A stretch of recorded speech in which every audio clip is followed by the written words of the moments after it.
Hello, welcome to the Ghosts of Harrenhal. My name's Simon.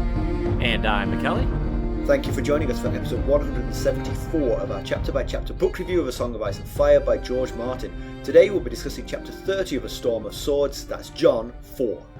Maybe I should have said, and I'm Mackelly, neighborino? What's the character? It took me a second. Ned Flanders. Ned Flanders, yes. That's apparently I sound a bit like Ned Flanders sometimes when I say, and I'm Mackelly. Anyway, we're going to chat about the chapter and try not to spoil any future plot points for you, and hopefully we're going to provide you some entertainment along the way. We'll summarise what happened, discuss our thoughts on it, provide some useful background, compare it to the television show, indulge in quite a lot of pedantry today, and cover some relevant news and listener correspondence. Be sure to check out the show notes, they'll provide some additional information about the characters and geography of this chapter. How are you, sir?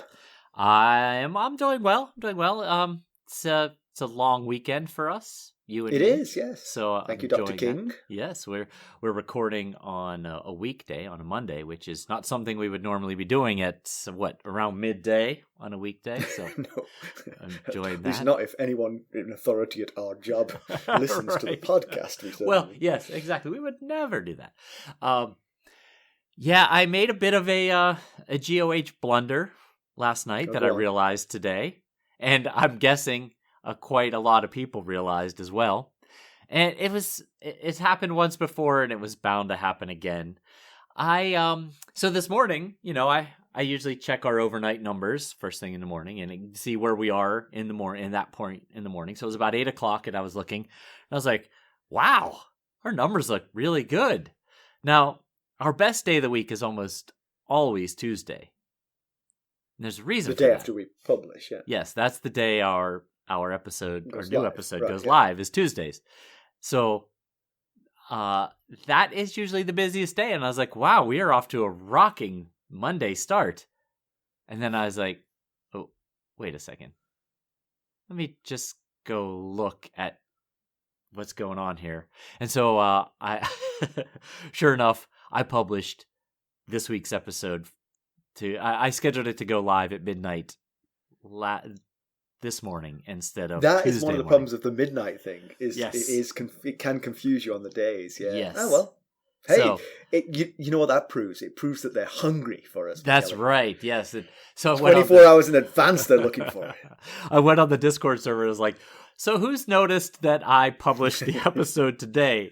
Bonus, everyone gets to see what one of the perks of being a sustainer is like this week. Early episode for everyone. So, yeah, but, no harm done. I was at my mother-in-law's house, and I was watching football and just wasn't paying enough attention when I scheduled it. Easily done. Done. So how about you? How are you doing? I'm fine. I mean, I've had some medical woes this week. I don't know if you know on the Sustainer videos, but they may have eagle-eyed people might have noticed that I've got a band-aid on my neck where a vampire sunk its teeth into me. I did notice. Yeah. I went to see the dermatologist. My dermatologist is Hispanic and she's very nice, but she does not mind making racially motivated comments about my skin. And she thinks I need to take a lot more care. And she proved it by biopsying my neck to see if there was something there. All right. I think it was just a pimple. We'll see. She was just looking to biopsy something. She's like, yeah, exactly. I'm going to cut something out of you to teach you a lesson. And every time you come back in here with a suntan, I'm going to cut more out of you. I can totally relate. I've had so many things scraped and pulled and off of me, and yeah. And Stacy frequently makes comments about the paleness of my skin being the issue. So. Yeah.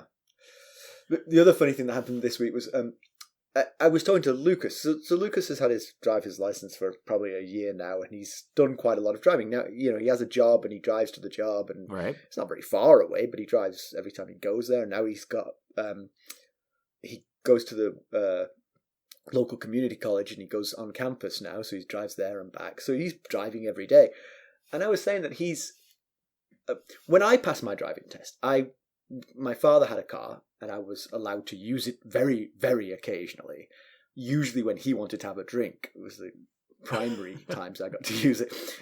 But then I moved to college And so I had a little window of driving the car very, very occasionally. And then I went to college and didn't drive for like 6 years. Wow.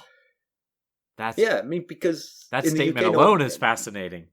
Right, well, but Lucas, since he passed his driving test, he drives every day. He just drives and drives and drives. I was like, you've got way more experience at this age of driving than I did. Right. Way more. Yeah. And when I was 19, I crashed my father's car. I came home from college, borrowed it, and wrecked it. Right. My fault, nobody else's. Nobody was hurt particularly, but the car was pretty damaged. And I was saying to Lucas, it's good that you've got past that sort of like initial hump of like, being a sort of like, not a reckless driver, but, really inexperienced. Right, a new, inexperienced driver, sure. Yeah. Right. And he was like, oh, thanks, Dad. Yeah, I appreciate it. He said, yesterday I was in the drive-in. I don't know which drive-in he was in, but he was in the drive-in getting some food. And he said, I forgot which was the brake pedal and which was the gas pedal. Oh, no. 50-50 chance there. I guess he picked right. All of my reassuring myself had to be recalibrated in an instant. Oh, well, I guess he picked right, or else you would have noticed. I get the feeling he picked wrong, but quickly adjusted, is what I'm guessing. Could have been, yeah. Just to clarify, in the U.S. at least, a drive-in is a place you go to watch a movie. Drive-through is the place. Drive-through. Sorry, yeah. I never use those things. I don't use those things because I always make mistakes. I find communicating through the thing box very difficult.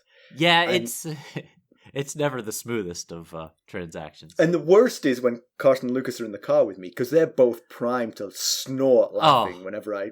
Yeah.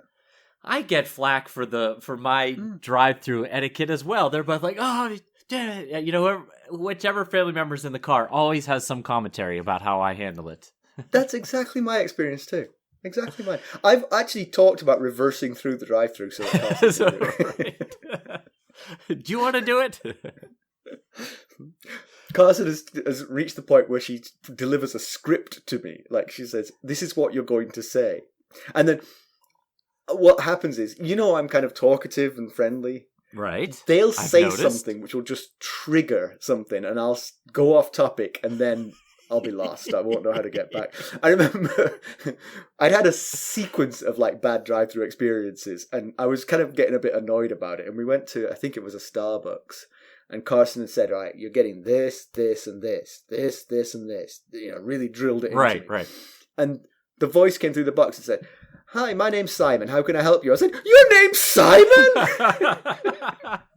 10 minutes later, you still haven't ordered. Oh, that's good stuff. Yes, I get similar criticism. You might be shocked to learn that Stacy feels I'm a bit too loquacious at the drive-thru as well. What? What a scurrilous charge. Yes, she's like, pare it down. Only the essentials.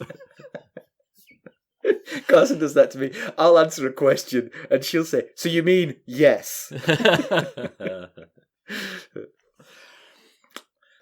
Well, anyway, let's get down to business. How did we leave Jon Snow? How did we? Last we saw of Jon, he and Yigrette were thoroughly breaking his vows over and over and over again. He told Ghost that they had to go their separate ways for a time, but they'd meet up again at Castle Black. He'd hoped that Ghost showing up without Jon would serve as a warning to his brothers to be vigilant.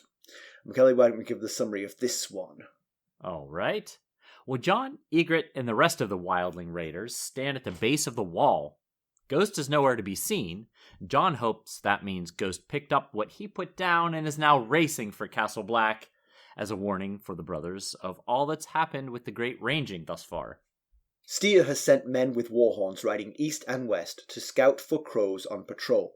Jon hopes to hear the horns, indicating that his brothers have arrived to stop this invasion, but so far the horns remain silent. Jarl will be leading a band of 12 men, all young, on a climb to the top of the wall. Can I just mention one more time that the whole horn thing is really fraught at this point? Because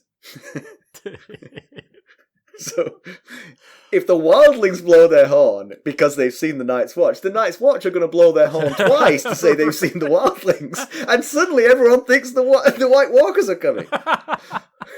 It's true. Panic, pandemonium. Never mind those wildlings. Did you hear the second horn blast?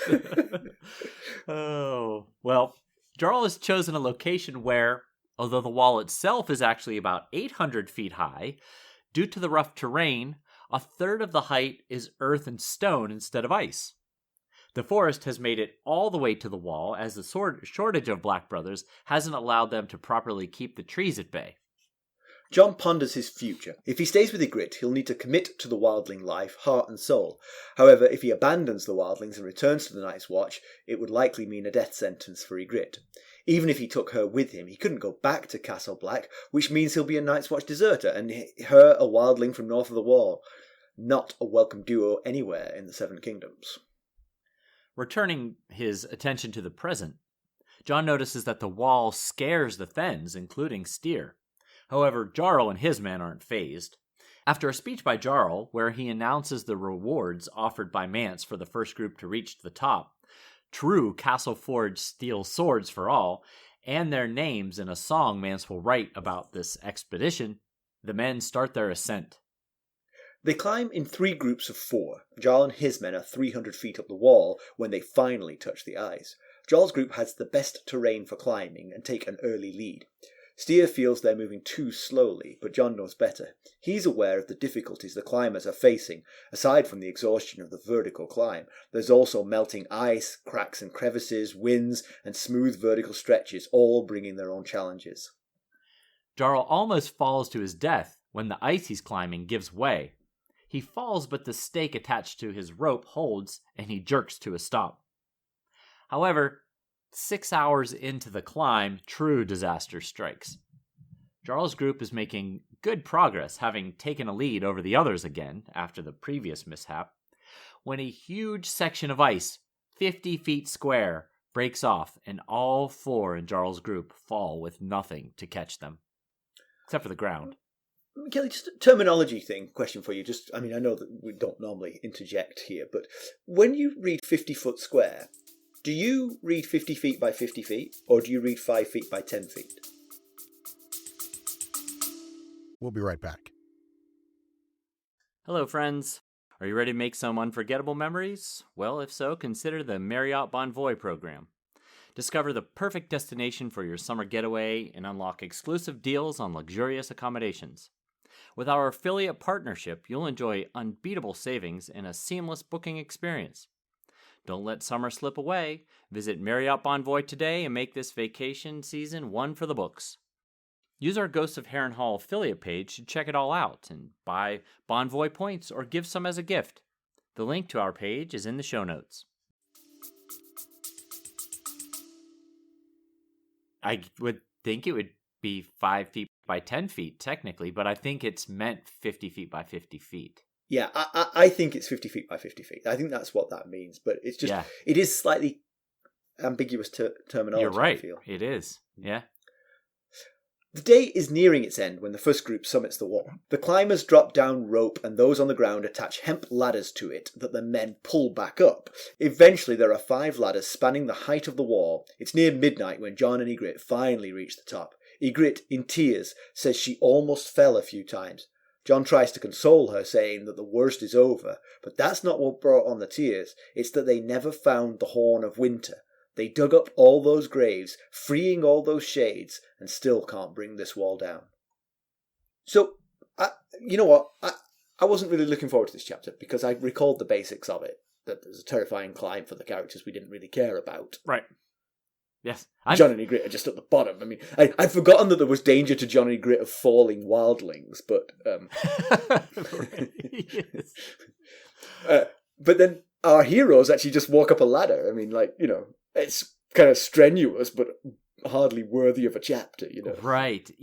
My first thought of hearing you say that is, I'm surprised that you remember specifics about this chapter. Well, I remembered that they didn't climb it. Oh, okay. That's what I remembered. I remembered that they were not like, Scaling doing the it. mountain climbing. Yeah. Yes. That something. I thought it was a rope. I didn't remember the ladder. I thought a rope was thrown down to them. But I will say though, having read it, again and reread it and taken notes on it and what have you, that George Martin did an excellent job on sort of describing how difficult it would be, capturing all the difficulties, the height, the cold, the slickness, the danger of a crumble.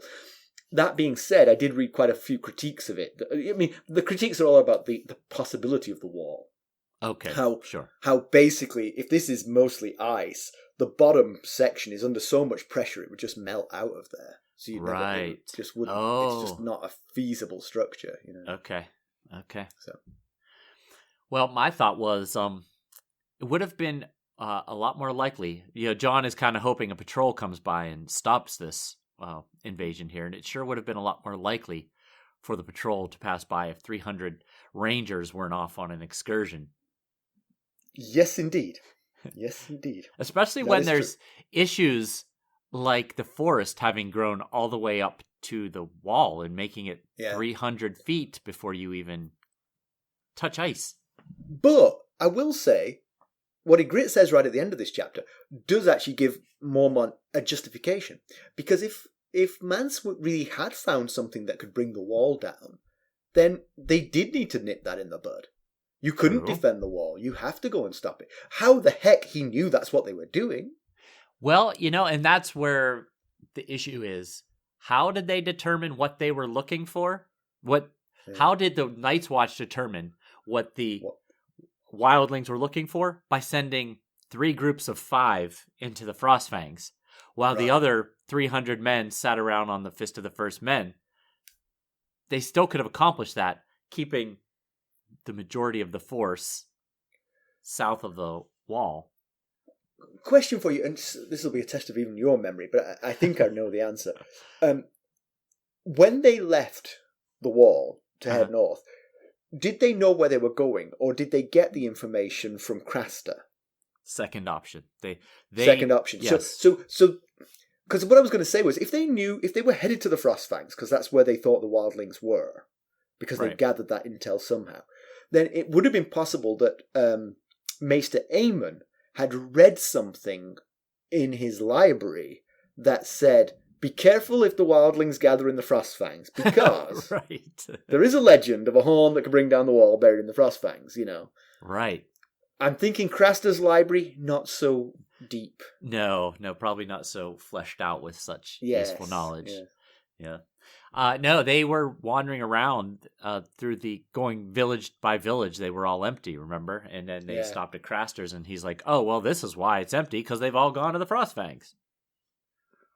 Could Mormont have... but you see, there's no point going unless you have the suspicion, Right. And Mormont's excuse for going, back when he announced it, was he wants to find out what they're up to and what happened to Benjen and all the other rangers that have gone missing, like Waymore Royce and such. Okay, but let's give them the benefit of the doubt here. Maester Aemon reads something about a legend of a horn that could knock the wall down. Right. And he talks to Mormont about it and says, you know what? I'm worried about this, I mean, usually they're not organised enough to sort of find this thing, but maybe with Mance in charge they have. Maybe Mance had access to the library and read the same thing. Could be. Yeah, as you're saying that, I was just thinking that when Yigrette says, we didn't find the Horn of Winter, we dug up all those graves and found nothing, Jon might have gone, you know what? I did a little digging and found a horn under the ground. Was that any useful information to you at all? Well done, Jon, for not saying that. Right, Jon kept that poker face intact. Not one of his strengths, normally. No, definitely not. So we lose Jarl in this chapter. Right, and Jarl and Styr get mixed up in my mind, but Jarl is the one who's climbed the wall many times. Styr is the Magnar of Then. Yes. So Jarl was Val's pet, as Mance put it, which he took offense to. Right.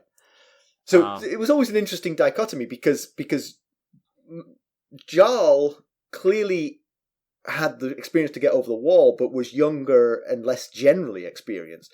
But Styr is much more of an authority figure, it seems, in this. And so it'll be interesting to see how they go from this point forward, because now they're over the wall, he didn't really need Jarl anymore, and it'll actually lighten his burden, Styr, because now he can just be the boss of this, you know. Right, and we learned last chapter Styr wasn't exactly liking this dual leadership situation. He was behaving as if he was the only one in charge.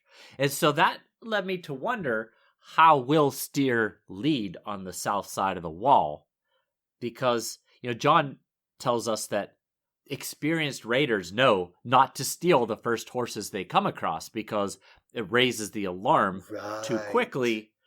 And I wonder if Styr would think to wait. Now, he's got other rangers. There was 20 raiders in Jarl's party, and they lost 4. So they've still got raiders left, but none of them are on equal footing with Styr. Exactly, to stop him from doing what he wants to do. It's interesting. He really needed Jarl to steer him. Maybe Jarl said, "Now listen, I'm about to go on a really dangerous climb right here. If something goes wrong, here's a list of things you need to do and not do." Meanwhile, Styr is firing arrows into the ice just above him, trying to knock it down. Right. Yeah, so that's the question is, will Styr trust his raiders to guide him, or will he, he's, as the Magnar of Fen, he's used to godlike authority and respect and accustomed. So is he accustomed to letting others guide him, or will he be like, no, we're taking these horses, even though the rangers are like, no, this is a bad idea? Yep, that's a good point. Yeah. So Jon's conflicted, of course. I mean, Jon's always going to be conflicted in, while he's with Yigrette, he's always going to be conflicted, because his entire life with Yigrette, if he lives to a ripe old age with Yigrette, he's going to be conflicted, because he has made a vow to not be with her. So, but now he's definitely fallen in love with her. Yeah. You know what? Speaking of him having conflict like this, I just thought of. So they make it over the wall now, right? And Styr is now in charge. They've certainly done the hard part, right? Yes. Let's say they finish. So they finish the easier part and get back down to the southern side of the ground. Jon knows not to take the first horses you see. Jon. So does Jon let Styr make rookie mistakes and open the possibility of them being intercepted and Jon being captured or killed as a traitor? I think Jon can safely wash his hands of that one. He can say to himself, if Styr isn't listening to those experienced raiders telling him that, why would he listen to a dubiously betraying member of the Night's Watch? No, you don't want these horses. There's better ones down the road. Trust me. You should walk blowing a fanfare as you go. Sing the "We're the Wildlings and we're on the other side of the wall" song. Yeah. Of course, then it's also... is there anyone left at Castle Black or the Shadow Tower to do anything, even if they did take the first horses that they come across? Enough of a force. This is 116. No, they lost 2 more. 114-ish strong force.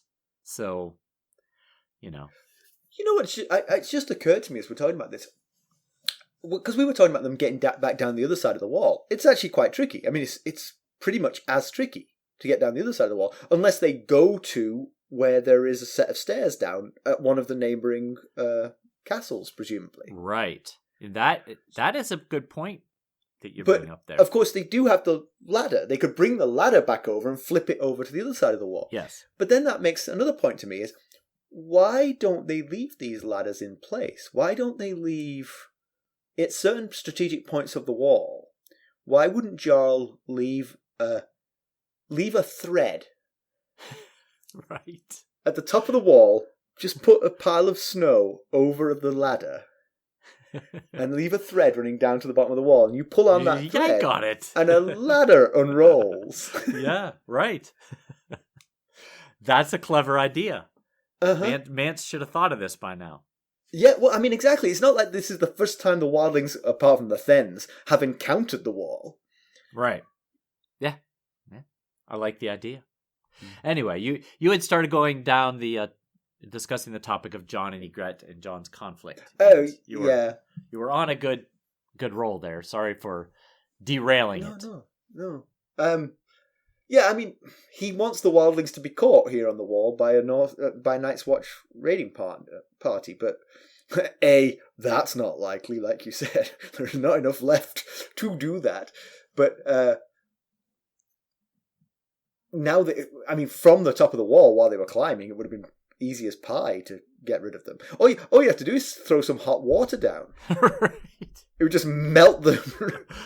They'd just be gone in no time. Like a little slide created. Right.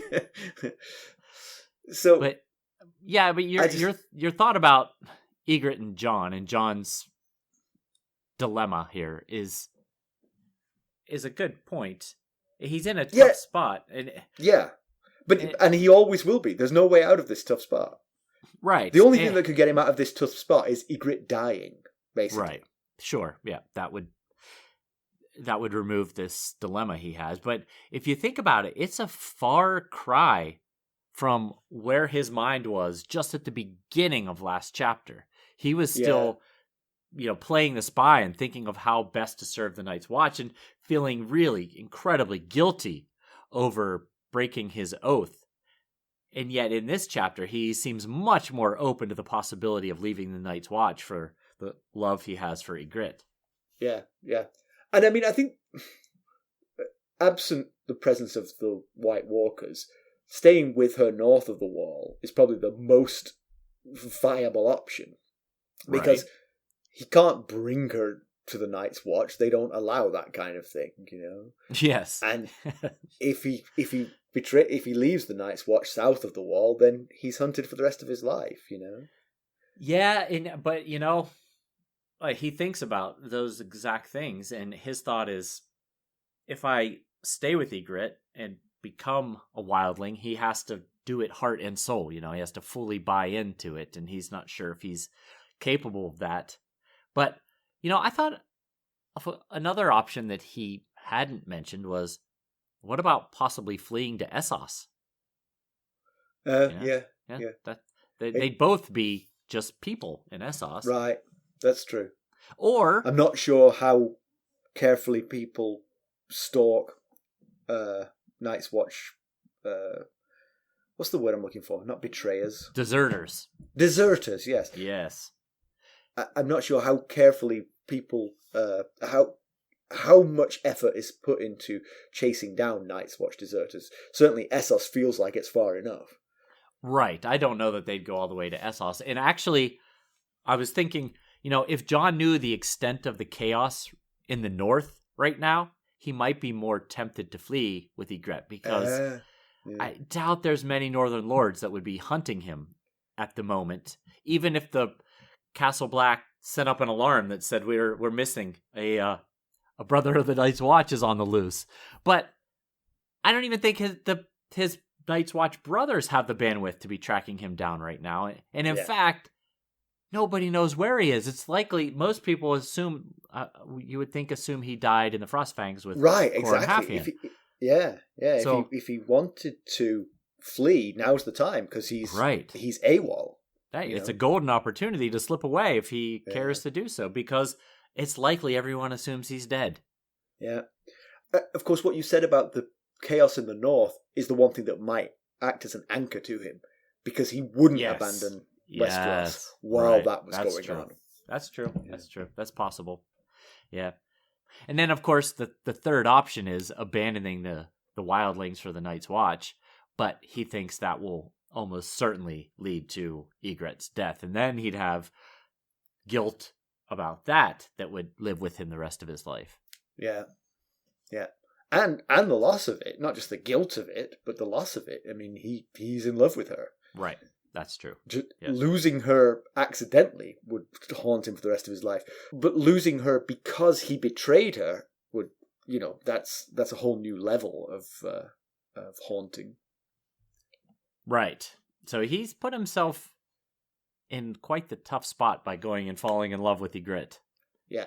But, Yeah. Your heart will go where your heart will go, so... True. But Jon, despite not being trained by Peril, astutely observes that the Thenns, including the Magnar, Styr, is scared of the wall. Yes. It's an interesting observation because, of course, when Jon and Tyrion arrived at the wall, they too were sort of like scared of it. It was like, oh my god, look at that thing. It's the end of the world. And of course, it is the end of the world for the wildlings too, just in the opposite direction. Everything you know and are familiar with is this side of the wall, whichever side you're on. Right, and that's the fact that you brought up Tyrion and Jon when they arrived at the wall. I can recall Tyrion standing on the top of the wall with Jon, looking out and thinking, you can imagine there being scary things out there on the other side of this wall, looking out at the haunted forest. So, yeah, absolutely. And it's such an immense presence, the wall, that it's just generally seeing it would be a rather shocking thing to behold, I guess. Yep. So the force that scales the wall are all very young, which I think you'd have to be. I mean, this is, I was reading about the feasibility of climbing a ice face. I mean, people do climb ice walls, but it's very, very difficult, and it's 700 feet is absolutely bonkers, especially pure vertical. Just right. It doesn't really exist, and if it did, it would be extremely difficult. We'll be right back. This episode is sponsored by Audible. To get a free audiobook, or 2 if you're an Amazon Prime member, go to our exclusive URL, audibletrial.com/ghostsharrenhal. You can find the link in our show notes. Yes. So you're right. From the dexterity and strength aspect, it would help to be young as well. I was thinking about it as it's suggesting not a lot of raiders live to an old age. Not a lot of climbers, perhaps. That's what I meant to say. Yeah, a lot of the climbers. Yeah, but I mean, I think the raiders have to climb the wall, right? Because they're raiding. So I was thinking maybe Martin put that in there as a sign of how dangerous this climb is, and then of course, if you make it over the wall, now you're in enemy territory, and you're on foot. Which, you better not steal a horse. Right. Especially not early on. So again, it would help to be young and, have good cardio, I guess, would help as well. You've got to imagine that they're going to have to sleep. I mean, like, climbing down the other side of that wall after they've spent, 8-9 hours climbing up it, and then hauling a 700-foot ladder up the face of the thing. Right. They must be absolutely spent. That's a good point. Because they started in the morning, and it was after midnight when Jon and Yigrette finally got up there. And all they were doing was climbing a ladder. Yeah. Which, I bet Jon and Yigrette were probably tired at the end of that. That's what I was going to say. That's a nasty climb, yeah. Yes, that's what I was going to say. At least 500 feet because of the slope. They might have been able to walk up the 200 to 300 of it, but at least 500-foot vertical climb on a ladder your arms would be so tired. I'm all over my idea of hiding ladders up there, though. Yeah, I'd like it. I think this would work, because the thing is, they'd get covered in snow, and we know that the wall is not being. I mean, I think the top of the wall, they try to gravel it and they walk along it to try to, so they might spot that if it was being routinely maintained, but right. We know that it's not, so there's an opportunity here for the wildlings to create a whole spate of these things that could be pulled down at will. Right. Yeah. I mean, it's 300 miles. You'd think there's some strategic places you could stash a rope ladder. It's also, because I watched the TV show for this, I'm also slightly influenced by that. The point where they climbed, at the top of the wall, the set was well done because there was like an old abandoned sort of ballista of some sort, sort of like a catapult or something, some machinery which clearly was abandoned but was there. It was drifted, covered in snow. The idea that you couldn't hide a bundled ladder is fanciful. I mean, they're Yeah. clearly not clearing the wall enough. Yeah, good point. I like it. So Jarl gives kind of a rah-rah speech to his climbers before they start their ascent, and he mentions that Mance has promised a sword to the members of the first of the 3 groups that reach the top of the wall, as well as a song that Mance is going to write about this expedition, and their names will be mentioned in the song. And Jarl kind of goes on to how it'll be a good sword. It'll be Southern Castle Forged steel, and it just goes to show you that, I mean, this is quite an achievement that they're preparing to take on, and their huge reward for it is you get a sword. Yeah. And it kind of just gives you an idea of how behind the wildlings are regarding raw materials and the knowledge, skill, and resources to make iron weapons. Well, that's true. Yeah, that's absolutely true. And it made me think that, something that Jon had made for Arya, little 8-year-old Arya, I think she was around 8 at the time, before they left as a parting gift, is something that these men are willing to risk their lives and pure exhaustion climbing this wall for. It's so taken for granted south of the wall. I mean, a sword is a sword. Armories in all the castles probably have thousands of swords. Yeah.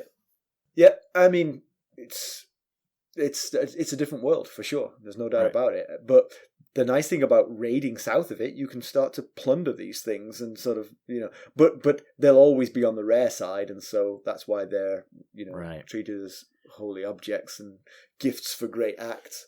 Yeah, plus it's got to be really challenging to get goods like a bunch of swords back up over the wall again, Yeah. You'd be tempted to steal a horse at that point. Right. So Styr watches them climb and he complains bitterly that they're going too slow. And I kind of understand. I mean, A, you're not doing it. And B, they're probably moving at what seems like a snail's pace. It takes, as you said, the whole day to climb this wall. So that's, it would be extremely boring to watch. And you would feel like they should be making better progress. But I think on some levels you've got to know that that's terribly unfair to watch from the ground. So Styr's complaining about it, and Jon holds his tongue, and he's thinking of the difficulties that he had when he and Stone Snake climbed the mountain the night that he caught Yigrette and killed Oril. And he's thinking that was a mountain. This is ice, and he's kind of weighing the additional challenges to climbing a sheer ice wall. And that I was thinking, isn't it great when management complains about things that they have no clue about the intricacies of? I see, Mackelly. I see what you're saying now. Make this personal, huh? Well, it's just he's like, they're doing this too slow, as if he has any idea how difficult this is. Yeah. That made me laugh a little. It's always much easier to lead, delegate and then complain. Right, yes. Especially when your boots are on the ground and their boots are on an ice wall 600 feet in the air. So the catastrophic failure of the face of the ice, it immediately points to the reason they split into 3 groups 20 yards apart. They only needed one group to reach the top because they were going to haul the ladders up, so they had redundancy. But pretty awful for the ones who fell. Yes, absolutely. Yeah. And, so Jon is kind of laying the climb out for us as he's watching it. And he mentions that I think it's like 10 feet after Jarl leaves the tallest tree and is now officially on the ice wall. Like 10 feet up, he hammers an iron spike into the ice. And I get that one. That's kind of your first one. You want to make sure that one's camp. Pretty... Yes. But I was thinking they use the iron stakes until they run out. And then they start using horn and sharpened bone for stakes afterward. I think he mentions about 4 hours into the climb at that point. And I thought, might it not be wiser to use those more difficult stakes first when your arms are less tired?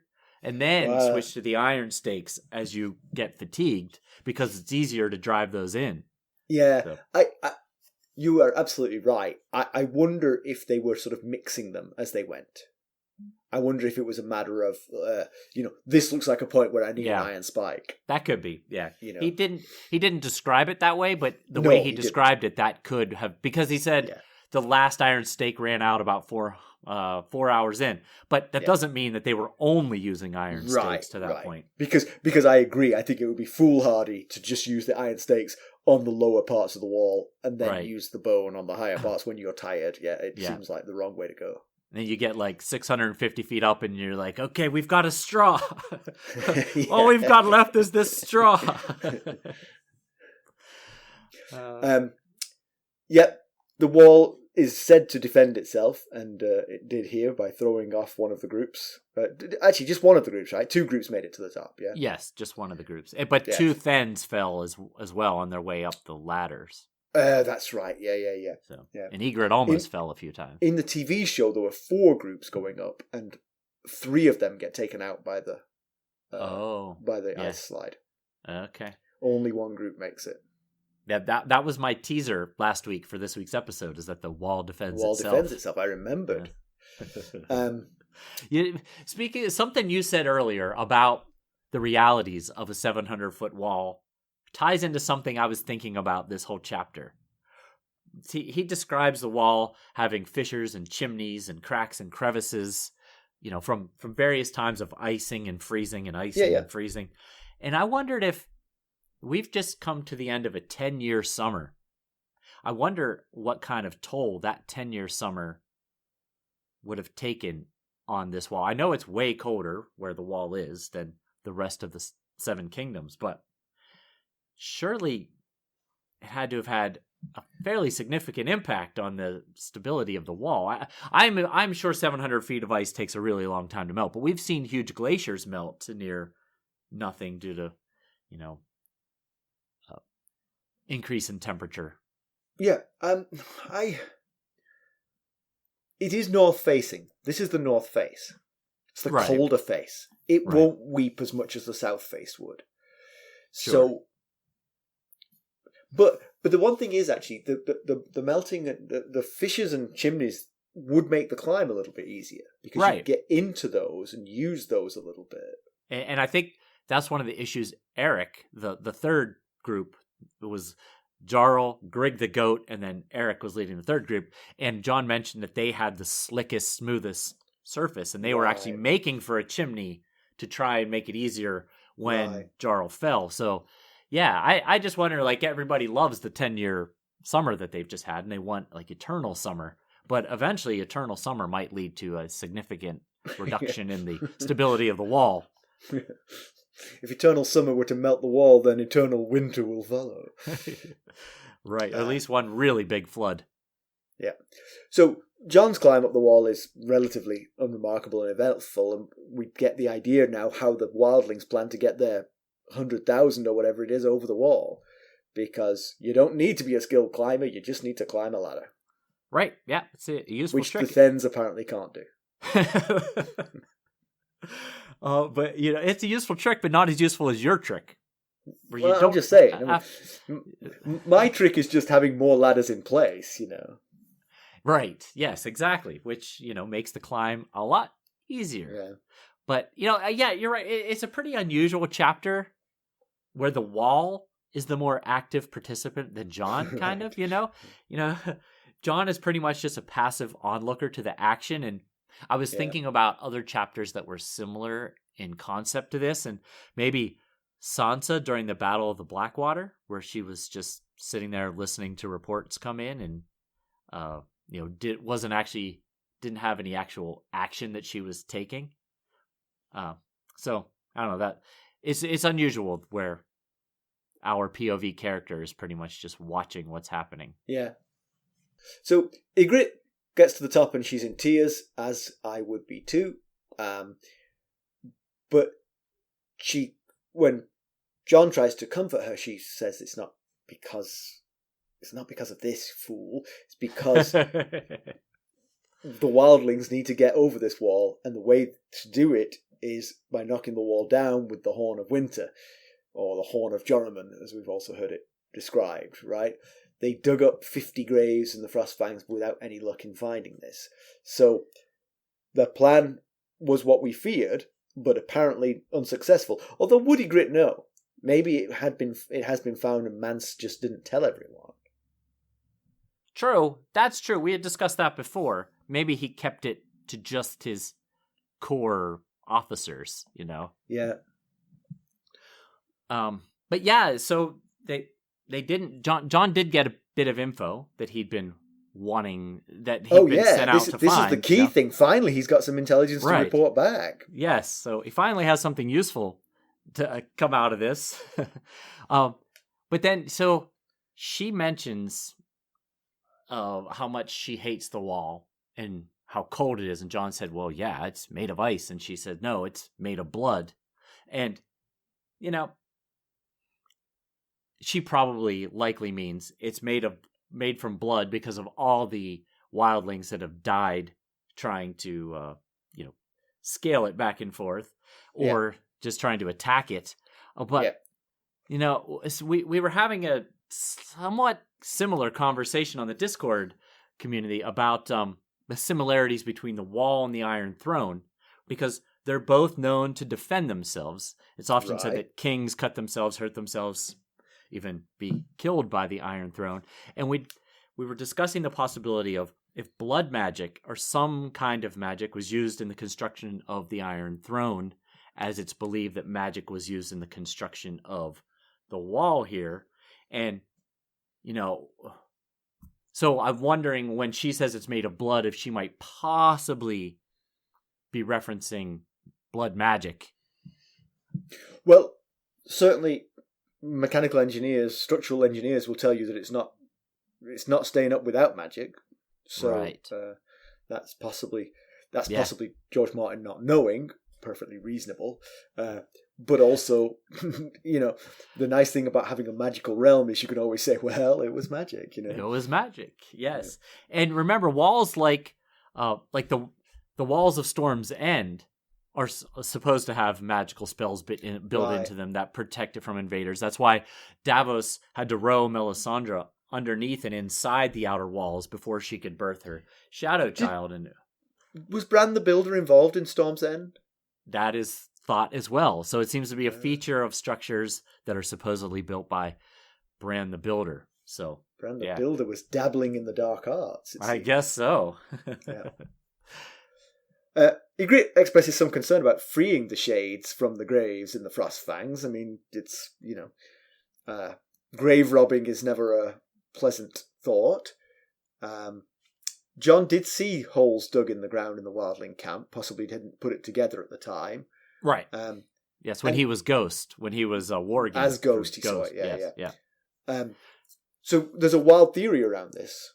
So, I saw a theory online that said that wondered, could there be an unexpected cause and effect situation here? So Yigrette says she's worried about freeing all these shades. Might Mance's efforts in digging up the graves and freeing the shades and the Frostfangs have been what woke the others and caused them to start to stir again? Yeah, it's a very interesting question, but I think there's a cause and effect problem here, because Mance was only digging the graves because he was afraid of the White Walkers. So I don't see how he's triggering the White Walkers by digging for them. Otherwise, he wouldn't be afraid of them. Right. So, so the reason he wants to get to the southern side of the wall is because of the reemergence of the White Walker. So he went looking for the Horn of Joramun, where he dug up graves. Right. So just logically, it doesn't make sense. But sort of narratively, it's very interesting to consider that might be possible. But it doesn't necessarily doesn't pass the sniff test for me. Yeah. It mentions in A World of Ice and Fire that dark gods are worshipped beneath the Frostfangs. So maybe that has something to do with the shades that Yigrette is worried about having freed. And I didn't want to put this in pedantry, but it was just something that crossed my mind. It's a good job. It's like 4 pages long. It's just that, so there was 120 strong force here, and they just left all their horses and stuff behind on the northern side of the wall. That seems like a significant loss of horses. Like, you'd think maybe you would have brought 130, 140 people. To take the horses back to the main forts. Because we've discussed the wildlings don't have a ton of resources here. And I don't know if everybody had a horse, but they couldn't have gotten as far as they got to if hardly anybody had a horse. Right. So, no, that's a good point, Mackelly. In fact, are we sure that everybody climbed the wall? Did it say that? Or could that have happened and just not been worthy of comment? That a small group was left with the resources. That's possible. It's possible. Yeah. I believe there was some mention of 120, but I don't remember whether it was them all reaching the top. We know not all of them reached the top, but yeah, that's possible. That's why I didn't want to put it in pedantry. Good pseudo pedantry, anyway. Right. How about some background? Okay, background. Well, it's finally happened. We had discussed that it was going to happen at some point. You ran out of background? This chapter was only a few pages long, and there really wasn't anything I could sink my teeth into to discuss for background. So, I had been holding this one particular topic in my back pocket for something just like this. And so I have finally... You're banging in the last iron cleat. Yes. You're only halfway up the wall, but the last iron cleat is going in. Right. We're probably not even halfway up the wall yet. So I am going to give you some background information. It's just not necessarily background information from a world of ice, the world of A Song of Ice and Fire. Okay, so here's what I've got for you this week. I've read it. I feel like some of this is for my benefit, but I know what you're going to say. It's perfectly reasonable background. Right. Carry on. Well, we all know that George Martin gets his inspiration for much of the storylines, characters, civilizations, and geographical elements and such in A Song of Ice and Fire from real-life things. In fact, just 2 episodes ago, we talked about how Martin got the idea for Casterly Rock from the Rock of Gibraltar. Well, you may or may not know that the wall also has a real-life counterpart. No, the real-life version isn't 300 miles long, nor is it 700-plus feet high. The wall is actually based on Hadrian's Wall in northern England. Point of order, Hadrian. Hadrian. Okay, I wondered whether you'd know how to pronounce that correctly. So, Hadrian's Wall was built in 122 AD, and the wall spans the length of the island from conveniently named Wall's End on the eastern side to Bowness on Solway. Did I say that right? Bowness? Bonus, okay. Bonus on Solway on the western side, which is a distance of roughly 73 miles. The Horn of Winter wouldn't have been as needed for Hadrian's Wall. Because, like I said, rather than being 700 feet tall, Hadrian's Wall stood roughly 8 feet tall, which was reduced from the 10 feet originally planned once construction was underway. You know how construction goes. Yeah. Not as many rocks as you thought you had, I guess. Right. The Roman Emperor Hadrian had it built, but there was some debate regarding the reasons. The primary reason... I found that sentence fascinating. It's like, to me, the reasons are obvious. Yeah, well, the primary reason that everyone tends to agree on is that it was to separate the barbarians from the Romans. Although, yes, for barbarians, read Scottish people. Well, I'm just talking about from the Romans' perspective here. Although some theorize it was also a propaganda statement as well as a tax station, because anyone coming in and out with goods had to pay up at the wall. Right. So it was much harder to sneak across. But much like the Night's Watch wall, Hadrian's also had way stations for soldiers tasked with manning the wall. There were 14 forts along the wall, spaced about 7 1/3 miles apart, which seems fairly specific. But then in between those were mile castles, which were smaller forts, every Roman mile, which I think is slightly smaller than a current day mile, I believe. Okay. But Anyway, we'll go with that. Every Roman mile. And then a watchtower every 1/3 mile.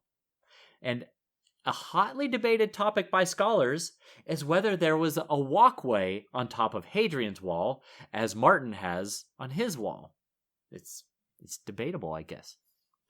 And also, just like the Brothers of the Night's Watch, the Roman soldiers assigned to the wall also took an oath not to marry. However, the oath wasn't quite as permanent as taking the black. The Roman soldiers only had to serve a mere 25 years before being granted citizenship in the Roman Empire. Soldiers also came from all over, much like with the Night's Watch. Whenever Rome would win a war and conquer a land, many of the fighting men from those lands would be recruited into the Roman army, and plenty would end up walking the wall. And I'm no expert on Hadrian's Wall, obviously. I read a few articles and a Wikipedia page on it, but as I understand it, it was staffed for about 300 years. It's interesting. I've been there. I've seen it. Okay, I wondered about that. Yeah. It totally exists. And also, funny enough, I was talking about Hadrian just a few months ago, because in Athens, there is a gate called Hadrian's Gate. And I commented to my friend Alex, who was with us, I said, Hadrian has got 2 famous pieces of archaeology named after him 2,000 miles apart. Right. The wall. He has a and the gate in Athens and a wall in Scotland, It's like... Yeah. The Roman Empire really was quite vast in Hadrian's time. Yeah. So that's the best background I got for you this week. Yeah, I think. I mean, what do I know? But I think they did walk on top of the wall, because if it's 8 feet high and you're patrolling it, I mean, you can't see anything. Right. You just poke your head up over. Exactly.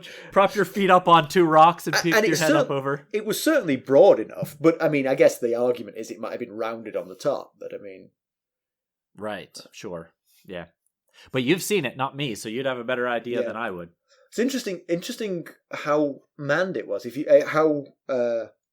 the spacing is way tighter than the spacing of the castles along the wall. The wall. Right. Yeah. The Night's Watch wall. Right. The wall, it's easy for to find a gap between the castles and try and climb there. Right. Yeah. There's it covers significantly more territory. But not that, I mean it's an order of magnitude more, but then I don't know. If you could have a watchtower every 1/3 of a mile for 73 miles, was it 73 miles you said? Yeah. So that's 200 watchtowers. If you put 200 watchtowers along the wall, they would only be 1.5 miles apart. Right. And you could, but from those points, you could see everything. There'd be no gaps if those 200 were manned. There would be no gaps. Yeah, and I guess you don't need to have the concentration of soldiers in like we have here, where there's 3 castles with hundreds of people at each castle, because like we discussed earlier, 4 people would be enough to kick some rocks down on the people climbing the wall, Right. And I mean, and you don't have to live there. I mean, if it's a watchtower and it's 8 miles from the nearest castle, well, you march there in the morning, you sit there all day, and you march home in the evening. It's not the end of the world. That's something one of the articles or the Wikipedia page, I can't remember, mentioned, is that, soldiers lived at the primary forts, and then they would shuttle people out east and west to man the smaller places. They were 7 miles apart, right? So that's 3.5 mile walk, the longest walk you could have in the morning, Right. That's less than an hour. Yeah. I mean, if it's a fort, you could rotate people in and out every couple days or whatever. Yeah. So anyway, comparison with the television show. As I mentioned, this certainly happened. It's preceded by a scene with Yigrette and Jon, in which Yigrette tells Jon that she knows that he has not betrayed the Night's Watch. It's an interesting scene. And actually, it made a lot of sense, because she's saying, I know you now, and I know you wouldn't betray the Night's Watch. There's no way. Wow, yeah. I don't recall that, but that's I didn't recall it either. It was kind of a shock to me when she said it. And Jon, of course, looks like a deer in headlights. But she doesn't press him on it. She doesn't sort of like try to extort anything from him, apart from a promise to put her first. She says, Mance doesn't care about me. The Night's Watch don't care about you. We're just foot soldiers to them. We care about each other. Okay. And so we're going to put each other first. I like that. He makes that promise, but we all know what that's worth, You said a few things in front of some werewood trees, too. Yeah.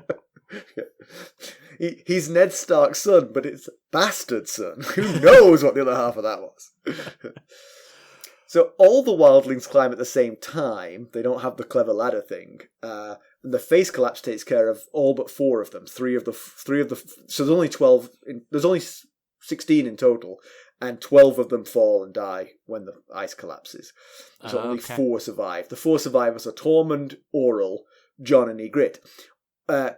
When the ice collapses, only Tormund and Oral are still on the ice. Jon and Yigrette are dangling from the rope, and Oral feels like he's being pulled, and so he severs the rope. But just before he severs it, Jon is able to swing back and forth and able to get his ice pick in just as the severing happens. So he's then got an ice pick. Yigrette swings down below it, and he hangs on for dear life, and she jerks at the bottom, and he then pulls her back up. And they get to the top and shoot Oral daggers for what he did.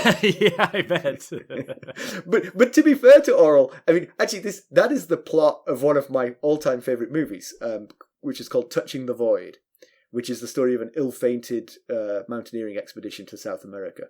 Okay. But basically, it comes down to that hinge point of you're roped together, they're dangling in free space, and you are being pulled towards the end. Yes. What do you do? Oh, yeah. That's a tough Oral had no qualms. He was like,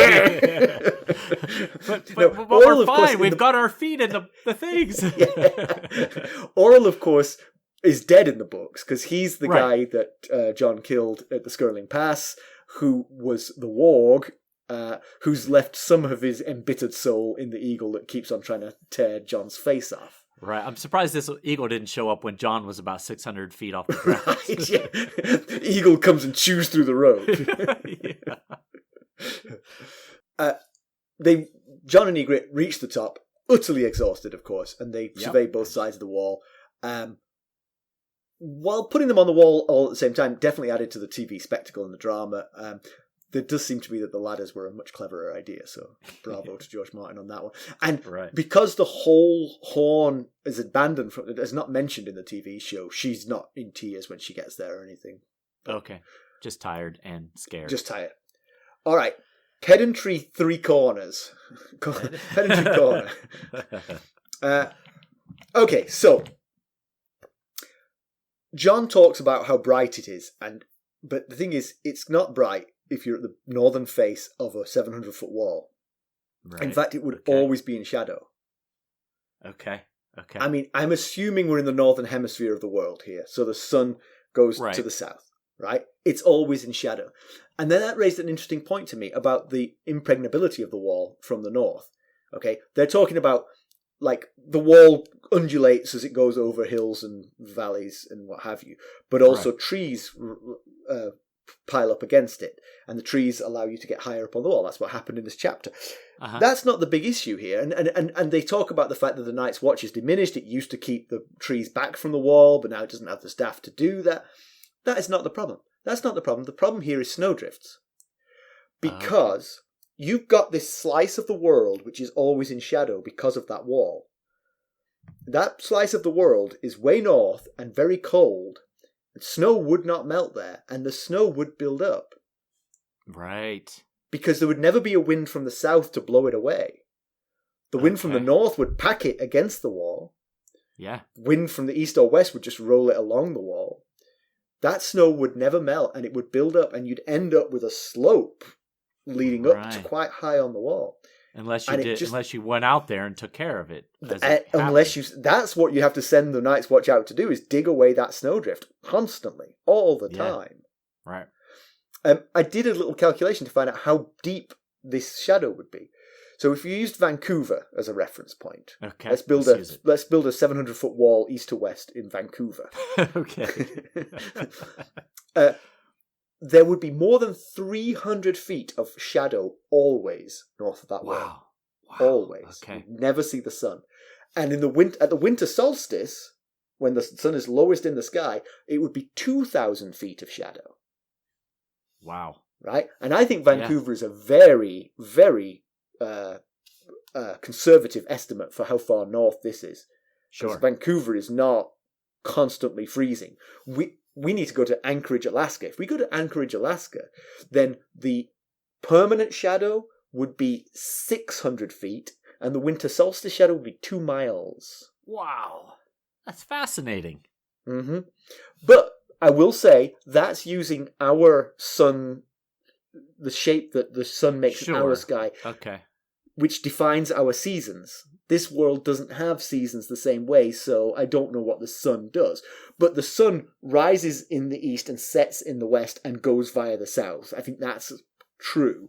If that's the case, there is a permanent shadow north of that wall, which would therefore be very cold and therefore susceptible to snowdrifts, and those snowdrifts would never clear themselves. Yes. Wow. Good work. Okay. Second one. Well done. Okay. Second one. I like that first one, so let's see where the second one's going. The second one is, and we've already touched on it, but you huddle together in the Frostfangs because a nameless dread has risen, and the dead stalk the earth. You need to get south of that bloody Great Wall as soon as possible. That wall was built expressly to protect humanity from the White Walkers. Why else build the wall? It wasn't because you wildlings are so fierce and terrifying. 8-foot wall would do for that. You could build an 8-foot wall. Exactly. If 8 feet is enough to keep the Scots out, then we're not worried about the wildlings. Yeah. But your plan for getting through that wall was to destroy it? That's crazy. That makes no sense. Yes, I mean, right. I wonder if Mance was going to blow it kind of gently, sort of nibble away at a corner of the wall, you know? Right. Just make a little pathway. Just a little toot toot. Look, what I'm going to do is I'm going to climb up until my iron spikes run out, and then I'm going to blow this horn. Yes, you make a very good point. All they'd be doing is creating an issue south of the wall for themselves as they have north of the wall. Exactly. I mean, are they just planning to outrun everyone in the Seven Kingdoms? I don't have to be faster than the White Walkers. I just have to be faster than the Umbers. who very quickly will join the army of the White Walkers. Right.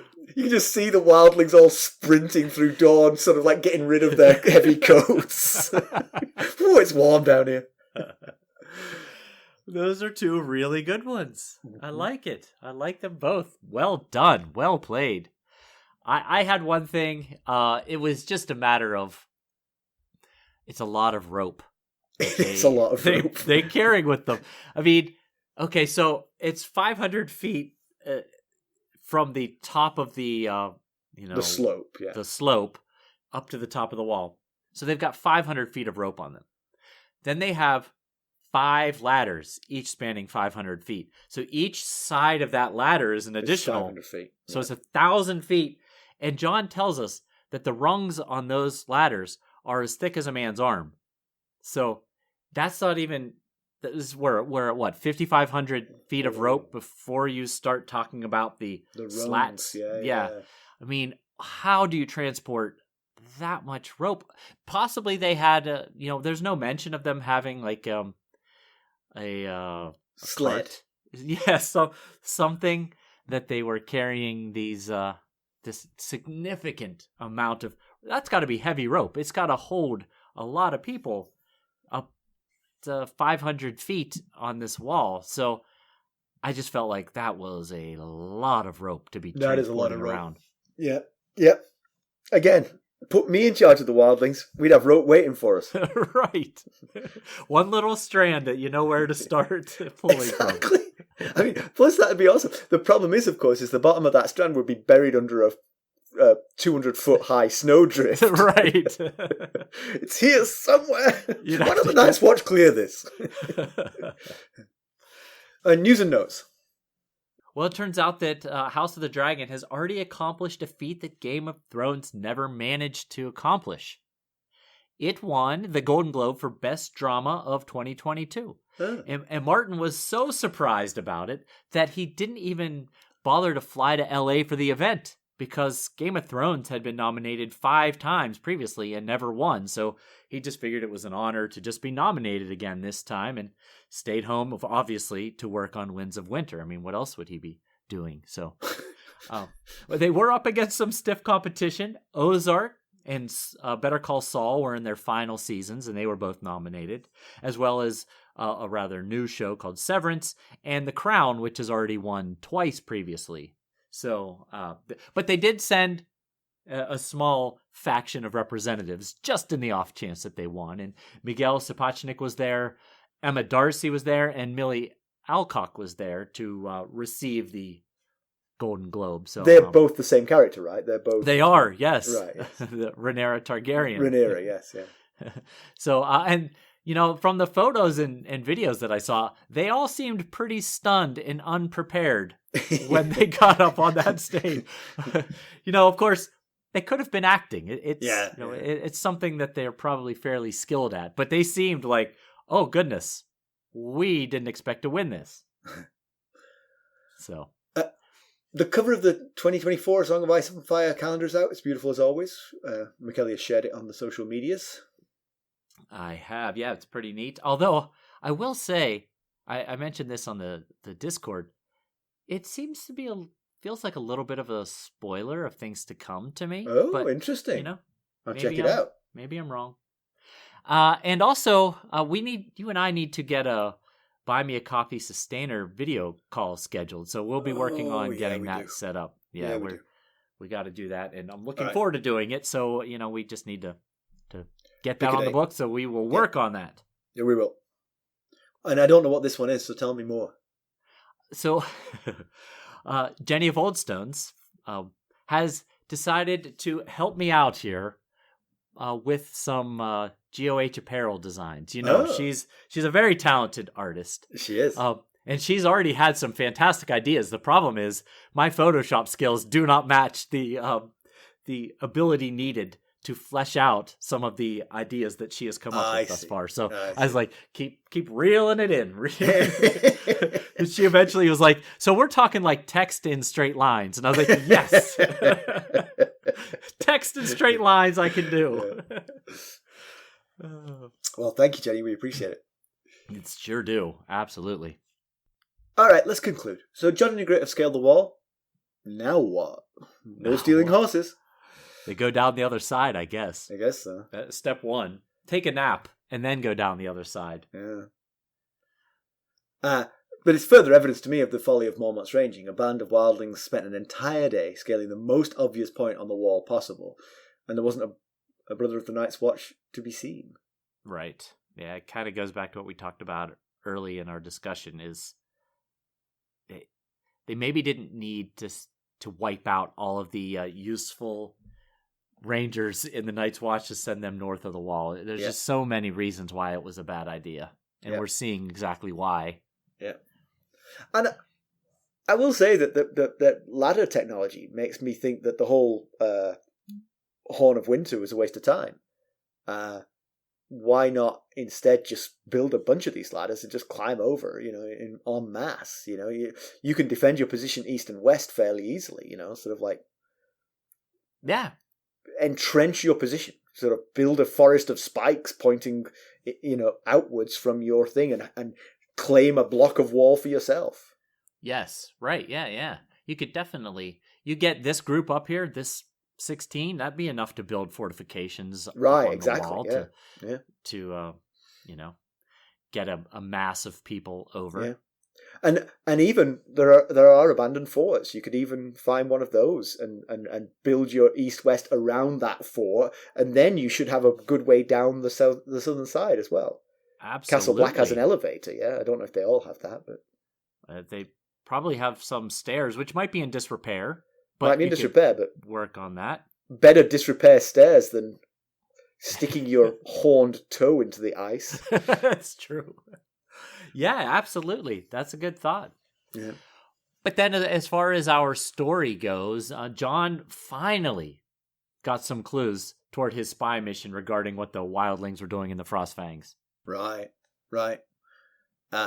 Somewhat overdue, to be honest. I mean, but the thing is, they failed, or at least Yigrette believes they failed. So right, the intel isn't that useful. It's like they gathered together to do something they failed to do. Now they're wandering around in the north aimlessly. They would like to be south of the wall. Yes, and they know that we've had a huge loss in force. Right, so. Right. And they're climbing the wall here and there and nobody's paying any attention. Right. That would be probably the more useful bit of information is, hey, send at least 10 rangers in every direction, would you? Yeah. So where are we headed next week, Mackelly? Next week, we are going to check in on Jaime Lannister. And tell me where he was. Last we saw, it looked like he might have lost his hand. Well, I can give you some good news. He got to keep it.